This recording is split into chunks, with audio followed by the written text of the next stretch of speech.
I just attended Midwest DJs Live in Milwaukee, Wisconsin, and I wanted to talk about it.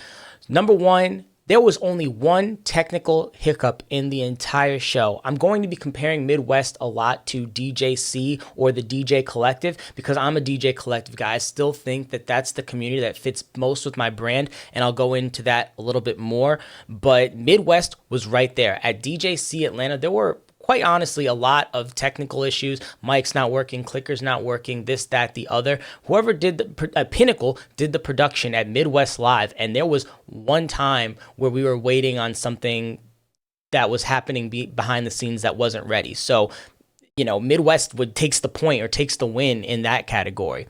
They were at a really fantastic hotel in Milwaukee, the Hyatt Regency in Milwaukee. Beautiful art design, working elevators, solid rooms, everything that you want from a conference hotel, friendly staff, good food, all of that.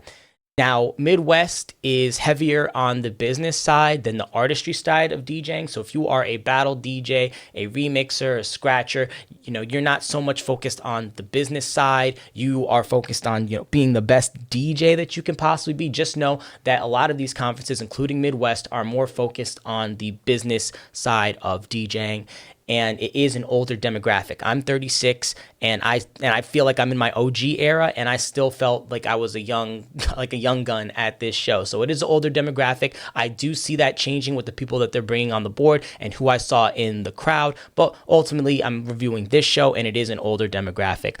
They are also heavily on multi-op. Now, if you want to make a lot of money in the DJ industry, having a multi-op is probably the number one way to go. So I understand why there's a lot of multi-ops there. But if you are a solo op, just know that most of the content and most of the interactions that you have are going to be coming from the perspective of a multi-op.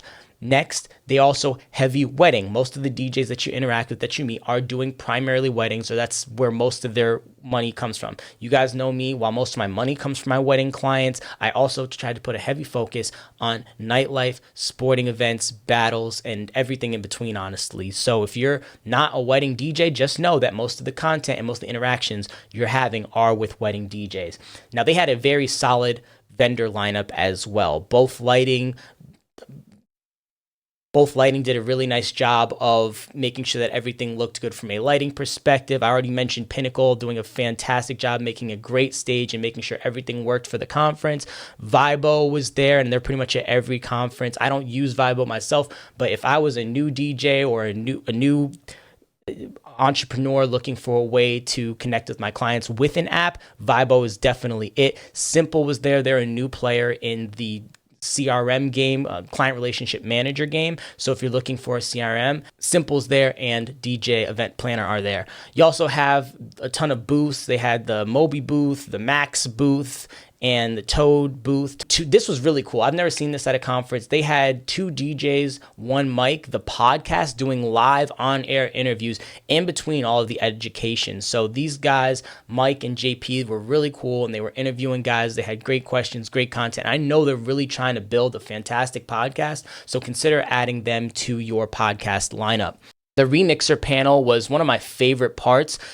Matt Radicelli from Cleveland did his business was there as well, known as Mentor Pods. And so we broke out into groups. I went to the remixer panel, and there were some great conversations that were being had as remixers, which I feel like I don't get a lot in the conference. It's always, how do I make more money? How do I grow my multi-app? How do I do this? How do I do fewer events a year? And it's really cool to just talk about how people are using Serato Studio, Ableton, and where they're getting their remixes, their record pools, things like that. So that was really cool to have at a conference. Listen, there was a ton of great speakers at Midwest, but in my opinion, Chris Washburn killed it. Most of you know that I teach communication practice and storytelling and things of that nature. And as a keynote speaker, this dude put on a master class in storytelling, linking, humility. Instead of offering his slides for free, but then requesting a donation to DJs Loving DJs, opening up about a show that he was fired from. If you don't know that story, you can ask him about it. I'm not going to share his stuff. That was for us. But if you're not following DJ Washburn, he is the real deal. He needs to be up there with the Mike Walters, with the Mark Farrells. He's the next one up. Suggestions for Midwest DJs Live. Gotta ditch the Comic Sans, okay? I know it sounds like a stupid thing and that why does the font and typefacing matter, but there's a lot of Comic Sans at Midwest DJs Live. I think it was on our lanyards, on anything that was on a banner. I think maybe the old logo had some Comic Sans. Guys, Comic Sans is it's like a memeable font. Like if you're into graphic design or if you're ever on Reddit, Comic Sans gets destroyed. So I know it sounds stupid, but gotta ditch the Comic Sans. You'll thank me later.